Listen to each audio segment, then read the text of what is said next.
Hello and welcome to another episode of Evolve by Erica, the podcast. This is Erica Polsinelli, your host, here to talk about all things spiritual, 5D, higher consciousness, meditation, and beyond.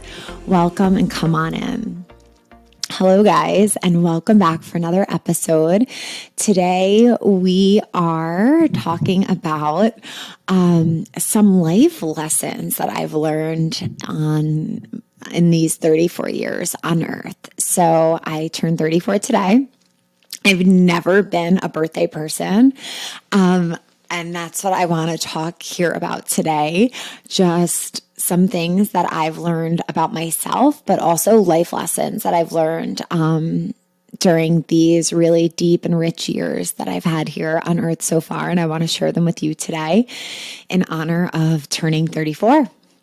So before we get started, I want to share with you a little bit about this challenge that we have coming up. So I've been kind of sneak peeking it. But I want to tell you a little bit more about it here, why I'm so excited about it, what you can expect from it, and why I chose to do this challenge. So we have entered Vata season. So let's back up a little bit. There are doshas, and the doshas are elements that we are made out of within our physical body, but also it relates to everything in our universe. So the seasons, different seasons bring a different energy, and fall brings this air element or air energy. And that's why we start to eat warmer foods. We need this warmth and this groundedness through a lot of different practices, whether it be nutrition or personal self-care practices or meditation, etc. So since it is Vata season, since I have a lot of Vata energy within myself, I wanted to do a challenge around this season and help to bring you more information about Ayurveda, which is the yogic science. And when we really implement along with the morning routine, along with the yoga practice, when we start to bring in some Ayurvedic practices, it could really help bring us to the next level and bring us into balance, which is all what Libra season was all about. So we're going to begin a challenge around the new moon. It's going to launch Monday, October 24th, but the official launch is going to be the 25th on the new moon in Scorpio. And this is really going to help us be very grounded and clear as we enter eclipse season.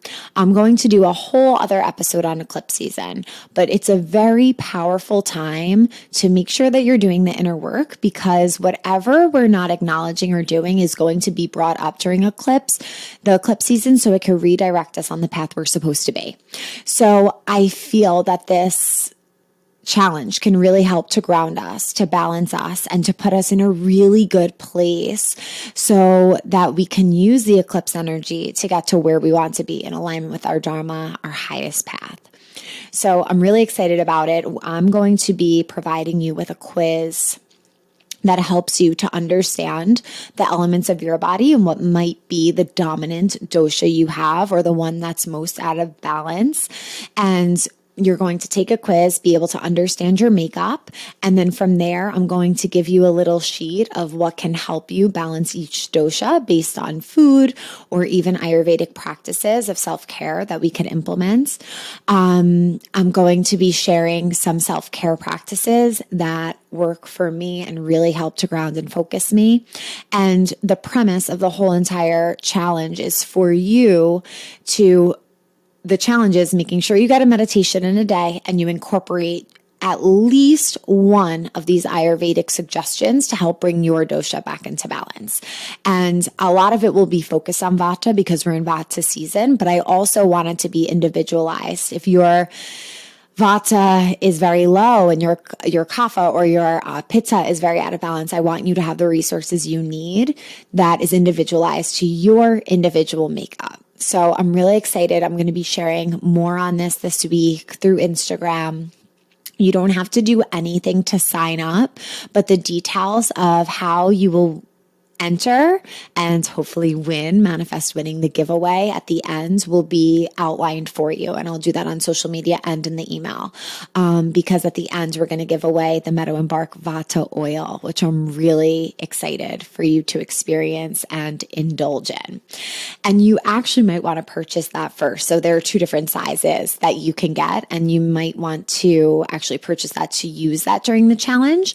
But it will be a giveaway as well. So I'm really excited to start this and to have this intention of bringing ourselves into balance so we can be as grounded as possible and utilize the energy of eclipse season, of the new moon in Scorpio and beyond that, to really take the steps towards our most aligned life, because there could be many distractions in life and we could get pulled off of that course of dharma, of destiny, of our highest self, and more into the ego, the fear, or anything else. And it's important to do these practices to help redirect ourselves and align ourselves. So I'm very excited for that to begin. Now we'll go into the episode where I want to share some things that I've learned over my 34 years here. And I just want to take you back. Like, I just have never been a birthday person, and my heart goes out to all of you who are similar. Like, even for me to have a podcast about my birthday, it's like weird. It's very weird for me. This is my second time recording it because I just wasn't feeling the vibe the first time. Because it's hard for me to celebrate myself in this way, which is, I don't know. It's always been hard for me to be like, it's my birthday. Like, I'm just not one of those people. I wish I was, and there's no judgment. My husband is 100% one of those people. Like, the world stops for a moment because it's Vinny's birthday, and he gets everyone he knows to celebrate it with him all in one day. And I'm just the opposite. Like, I could really just crawl under a rock and be very within my own self and my own energy on my birthday. And I remember this the most clearly back when I turned 13, I believe. It was either 12 or 13. And my family was over. We had dinner, and we always did that for my birthday. My whole family would come over. It would be a wonderful experience. So there's no like trauma there necessarily. But after it was said and done, they would leave. And I just remember being in my bedroom by myself and like feeling restless and just like pacing and feeling so uncomfortable about turning 13. And I just remember being like, I really wish I wasn't getting older. I don't necessarily want to. And then fast forward and I remember my mom coming upstairs and being like, what's wrong? And I was just like, I'm just really sad. I don't want to be 13. She's like, okay.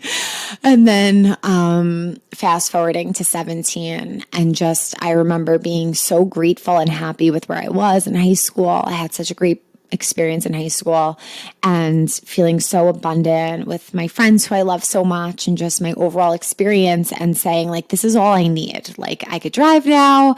I have my friends. I'm so grateful. And I don't really want to get older from here. Like, I could just chill here and I'll be good. So I feel like I've always had, this aspect of like being very present and appreciating what's in the now.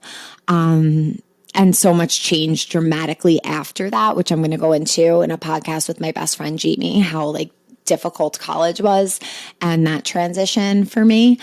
So maybe it was almost like a premonition, but it's just been, I've been an old soul my whole entire life.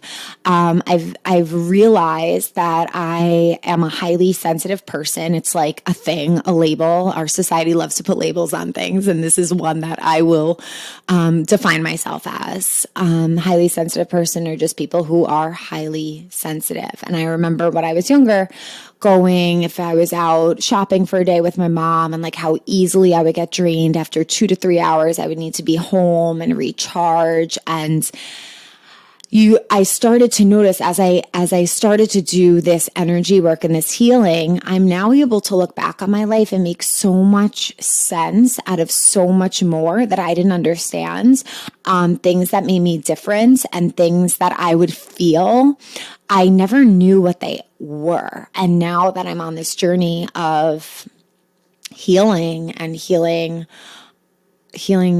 a lot of things, generational trauma, healing my relationship with myself, my relationship with family members and others. Things just have started to make so much more sense. And I think that's one of the really cool things about this journey is that you uncover so much about your past. You're able to go and do that inner child healing and accept yourself for where you were and what you were experiencing, and acknowledging what you were experiencing and be able to heal that difficulty or that wound or that misunderstanding you had of yourself, and now come back into present day and be able to honor that and be able to value how that makes you different and how that makes you special. So I want to share some things that I've learned over this life, and I feel like it's a collection of what I've learned from just my past and being who I was as a young age, and then growing and starting to understand energy, coming back to my soul and coming back to my higher self. And hopefully it can just bring inspiration or awareness or any takeaway that you can take from this. And I'm excited to get into it and share it. So, to my fellow Libras, happy birthday. I hope you're enjoying this beautiful Libra season, and everyone else, I hope that you're enjoying the balance that this season brings. And for those who are not so excited to celebrate their birthday for whatever reason, I'm sending you lots of love, because it could feel really uncomfortable and difficult.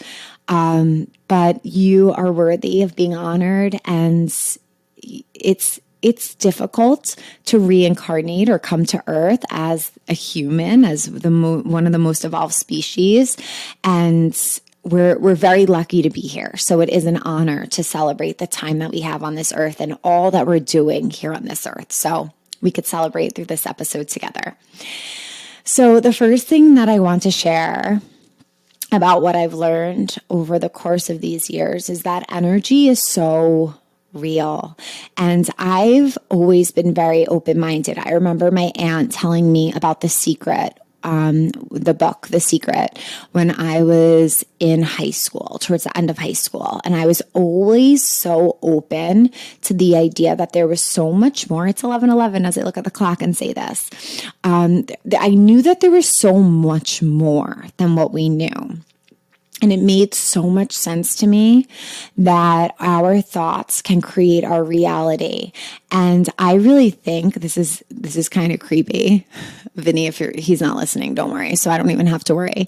But like, I remember when I met Vinny, I was in love with him from the second I met him, and we were together, and then we were apart. He wasn't ready to settle down, and I would think about him so much. And I remember laying there being like, I know if I'm thinking about him, he feels this, and I'm going to come into his awareness.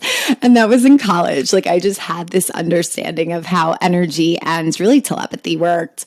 It's something I just knew. And maybe that's how we ended up back together. The energy pulled us back. But energy is so real, and manifestation has proven to be such a powerful tool and skill that we all have within us, that I really harnessed in the past 5 or 6 years. And I probably been working with it most of my life, but I really honed in on it during this spiritual healing and chapter of my life. So I just want to share that if you are just dipping your toes into energy work, or if you're just starting to play with the idea that manifestation is real, I challenge you to start a morning practice of Kundalini, begin journaling what you want, and every day bring your focus and awareness on where you want to go, removing the ego, staying aligned to your highest self, and you will see how quickly things start to just line up for you. And you have to believe it, and you have to really feel it. And that's why I love sharing things I've manifested, and I'm about to share a really big one soon, because I want to be like, sometimes we need evidence and faith. I hope to be that for someone else. I hope to be able to show you, like, look what I've been able to do. And I share it not to boast or to be like, oh my gosh, look at me. But it's like, no, You can do this. And I'm not special. You have these gifts too. We all have these gifts. It's if we could tune to that frequency and be able to tap into that.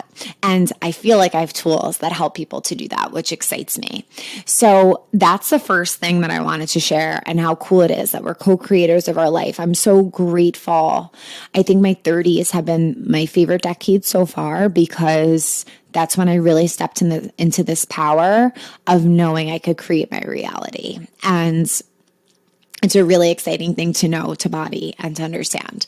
Number 2, I want to share about telepathy, because this is something that's happening to me so much more. Vinny and I communicate without even like speaking, and we will say things aloud at the same exact time. And it's something so random, or like, it's really incredible how that starts to happen. And of course, I see this as telepathy. He sees this as like a funny coincidence, but it could happen in that way. It could happen in the way in which you're thinking about someone or something, and then you end up seeing them, or they're reaching out to you, or you're connected with them somehow, or something's going on with them and you need to reach out.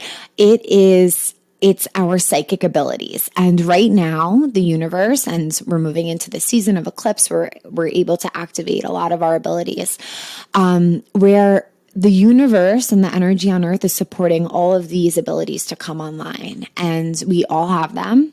We just need to create time and space to be able to dive in, to activate them through mantra, through breath work, through meditation. And then we need time and space in our everyday life to embody that, and openness to see that that is what we're experiencing. So I feel like telepathy is so real. I've been experiencing it more and more. I feel like I communicate with people without any words at times. If I want to send someone a message, or if I want to clear the air with someone, I'll do that in my practice, and I know that they receive it. Mostly, most people will. Some people, if they're not practicing this and they're not on the frequency to receive it, they may not. But for the most part, I've seen it really freaking works, and it's so cool. Number 3, I'm sharing 11 things total, unless anything else comes through. But number 3 is you could change your life with how you begin each day. And I can't say this enough. I get tears in my eyes from thinking about this, and how my journey started with literally 3 minutes of breath work every single morning, changed my life forever. And it's led me to completely leave my career path and step into this space and help other people become empowered and turn on all the power they have within themselves. So if you don't already have a morning routine, taking time to connect to your breath, of course, I want you to try my meditations if you haven't already, but taking time to really connect yourself, starting your day in a calm, grounded way, because our nervous system and our hormones are making transitions in the morning from that serotonin state to the melatonin. From melatonin to the serotonin, and even to the cortisol state as when you wake up. And if you could do that in a gradual, graceful, beautiful, intentional way, you will experience a difference in your entire day. So if you feel stuck right now, if you feel like you just want to change, look at your morning, look at how you're starting your day. Your morning is actual magic, and it helps you to awaken your own magic. So I'm very grateful for being open, being sick and tired of being sick and tired, being tired of being anxious. I knew that there was a better way to live, and therefore I was open to a change. I embraced it. I stuck with it.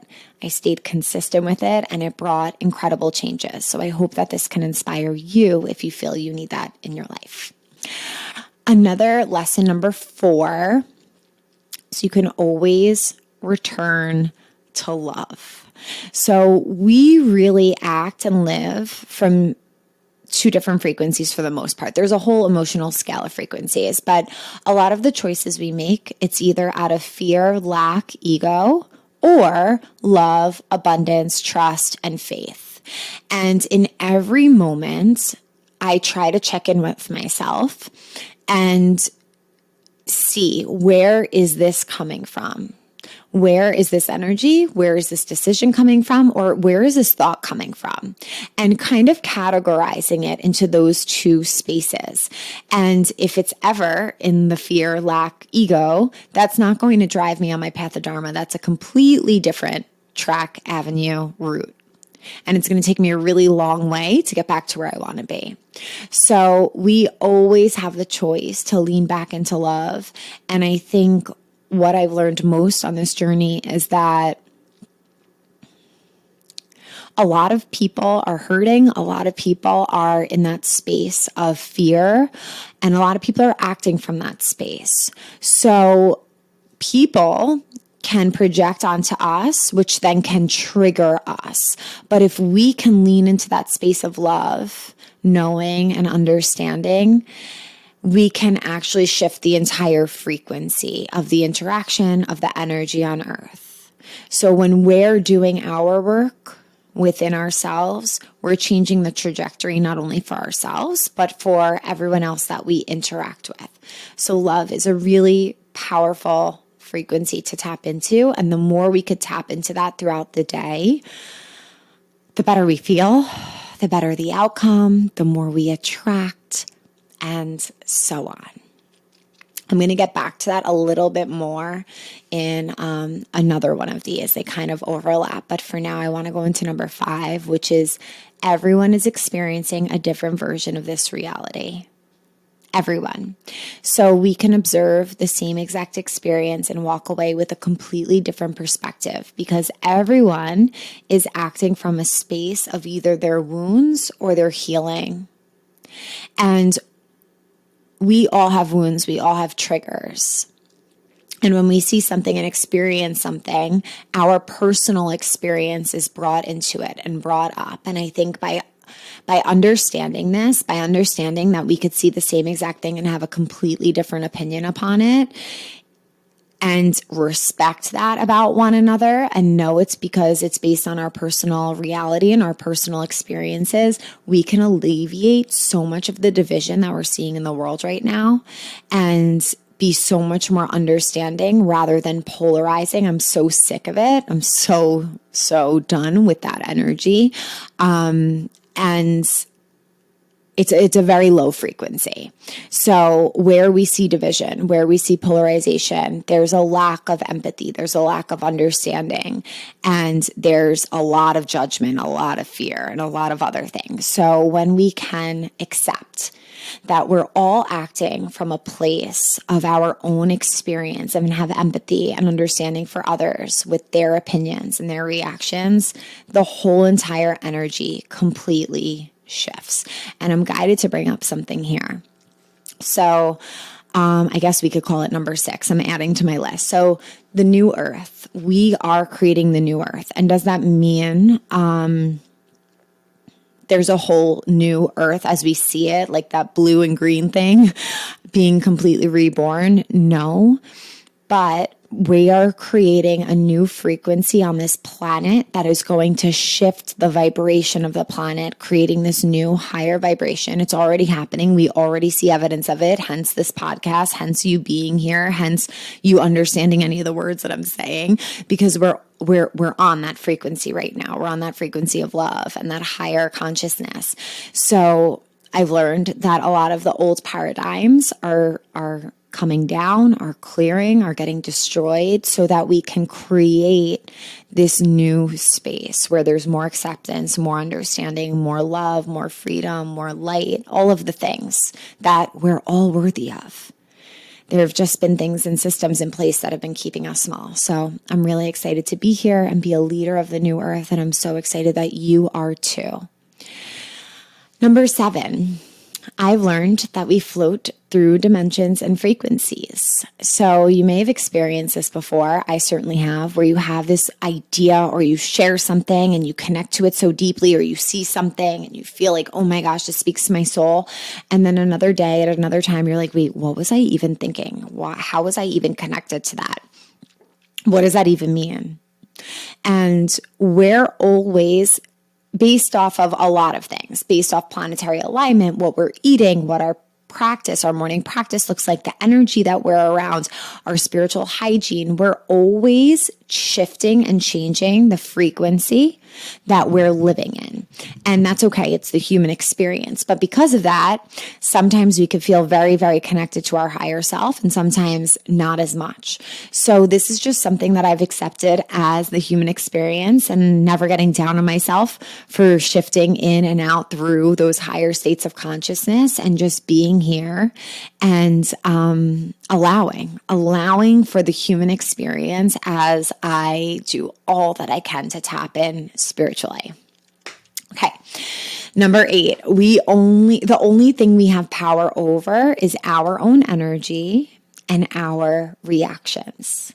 So we don't have control or power over anything else. The only thing we have power over is how we take care of our own energy and how we respond to other people's energy, period, the end. And I think that when we really understand that, we let go of that grasp for control and we're able to flow from this state of ease.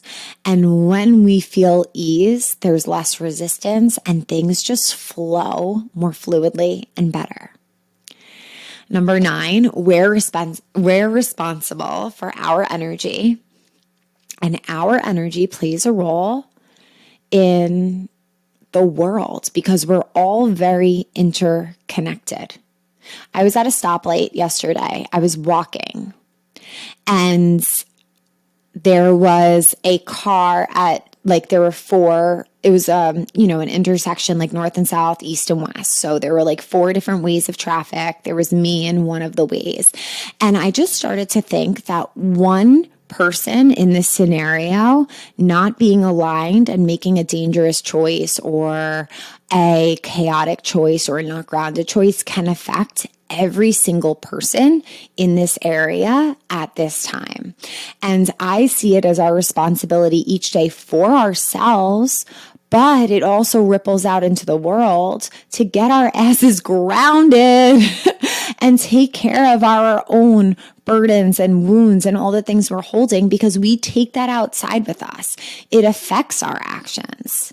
It affects the choices we make. And when we could be our most aligned self, we're not only helping ourselves, but it does trickle out into the world around us. Then we're more grounded. We're stopping where we need to take a breath. We're more friendly to a neighbor who may be going through a hard time and we're able to support them. It just gives us this more zoomed out lens of how our energy affects everyone and everything around us. So that is something we're responsible for. And right now you could do a check and ask yourself, how am I taking responsibility of my energy? What am I doing to be able to just like we shower and brush our teeth, there's a spiritual hygiene that we should be tuning into.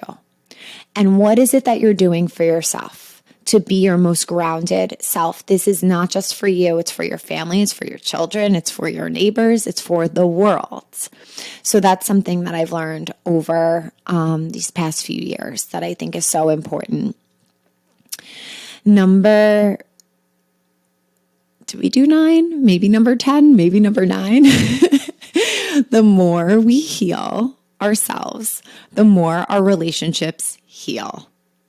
And this is something that I've seen firsthand. I actually had someone on a retreat who was getting divorced, started to do the healing work, and they got remarried. And I thought that was such an amazing visual and scenario of how this work can really, really help when that's aligned to our highest self. So it doesn't mean that you're not supposed to get divorced, and it doesn't mean that if you get divorced, you should get back together. You're supposed to be back together. This just means that this person was actually meant to be in that relationship. And after they did the healing work, they were able to see things more clearly and make it work. Or sometimes the opposite can happen. You can start this healing journey and realize your relationship or the job that you have or whatever it may be hasn't been aligned all along, and you need to make that change.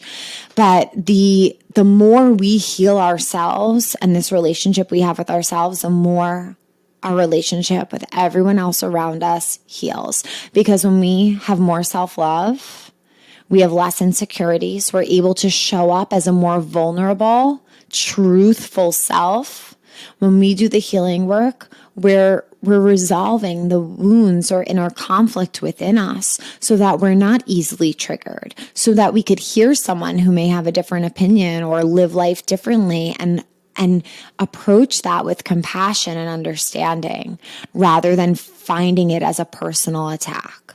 And I could give so many different examples of how this works, but it's kind of like if you know, you know. Once you start on this path, you start to see it, you start to experience it, and you start to live it. So the healing's never just about us, which is what I learned and which is really cool to see that ripple effect out. Another really important lesson that I want to share is that you cannot change anyone who does not want to change. And our intentions can really help others. And I want to talk about this one for a moment because this is part of my lessons and journey on this earth. I've definitely been put on this earth to help other people. And when the people who may be closest to me don't want the help, that could be very triggering to me because it's like, I have tools and it's helping other people. Just listen to me. I love you, please. And, recently, my brother was like, oh my gosh, if I had $1 for every time you just told me to tune into Kundalini, I would literally be a billionaire. And I'm like, well, maybe there's a reason why I keep saying it. Maybe tuning in will help you be the billionaire. I don't know. But it's so important to accept that we cannot change anyone else around us. And with that, our intentions can really help others as well, because sometimes it feels very draining or depleting to know that we can't help other people if they're not willing to make a change and they're not willing to help themselves. But I've seen it firsthand by setting intentions, sending that person your longtime son, visualizing that person being healed or whatever it is that you wish for them. It can truly make a difference. The power of prayer and intention is so powerful. There's actually a study on this in my favorite book, Cured by Dr. Jeffrey Rediger. People who were going into surgery and they had a prayer group who was sending them prayers did better than those who didn't. So there is power behind that. And there's many different factors we could take into consideration, but I believe in energy work. And I know that a prayer or an intention is energy based on the place you send it from. And it can help those around us. And I think a big lesson I had to learn was that I can't control anybody else. I can't make anyone see things the way I want them to see them. But what I can do is surrender to the universe, surrender to my guides, and just set intention for them to be sent love and guidance. And also utilizing my guides to talk to their guides and help assist them. So if you feel that this is something you can use, I encourage you to try that out in your life and see how that goes for you. Last thing I want to talk about, which is a huge thing for me, who I guess I was a people pleaser, the peacemaker, the person who helped others find balance, boundaries. Boundaries are essential, even more so when you are in this line of healing or in this space of healing. Saying no. Knowing your limits. I know that as a projector, I have about 2 to 3 hours out of my house that I could spend abundantly. And then after that, it's going downhill. I'm getting depleted. So know what works for you. Start to take inventory of the moments you feel depleted or where you feel drained. Start to put the pieces together and start to build the boundaries you need to protect your energy, because you are not doing anyone any favors by overextending yourself. I promise you that. Every time I do, I end up regretting it so much because I didn't show up as the person I wanted to, the person I'm most proud of, the person I worked to be, because I needed time to recharge and recenter. and charge back up to who I truly am. So saying no is super empowering, finding out what your boundaries are and sticking to them. And this can be very hard for other people to accept, especially people who have not been acknowledging your boundaries or taking from you. But once you start to activate them, you feel so much more confident. You feel so much more respected by yourself and others. And it becomes so empowering to use your voice and actually say, no, I'm sorry, that's not going to work for me. So let's have the courage to work on this together, because I think it's something that a lot of people need to start working on, and I need to continue to get better at it. And just starting small, starting to implement them, having the courage to just go and implement that boundary and notice the shift you feel in yourself after. Okay? So these were some lessons that I wanted to share with you. I hope that they brought inspiration and wisdom and insight that you needed today, or that you'll refer back to. I believe that there's so much light energy on earth right now, and it's just the beginning. Things are getting better and better each and every day, and life is really how we choose to see it. It's all about our perspective. So where you can bring in love, where you can look at everything through a lens of love, welcome that in. Don't let anyone make you feel small for that, or call you toxic positive, or whatever these words are that people want to say to keep us small. If you're meditating every day, if you're acknowledging where you need to work, I promise you're not giving into toxic positivity. You're actually being an alchemist and allowing the energy on earth to ascend into a more light-filled planet. So I love you. Thank you so much for being here with me. Thank you for making this year the best year yet. I'm so grateful I get to share from my heart through this podcast and through Evolve and through every meditation I do. And I'm so grateful that you're here. If you would like to look into Meadow and Bark and purchase the Vata oil as a jumpstart to the challenge, you can with the code EVOLVE20. And I can't wait for this challenge together. I can't wait to see you there. Next episode's going to be on the astrology that's coming up and the eclipse, so make sure you tune in. I love you. May the long time sun shine upon you. Sat Nam.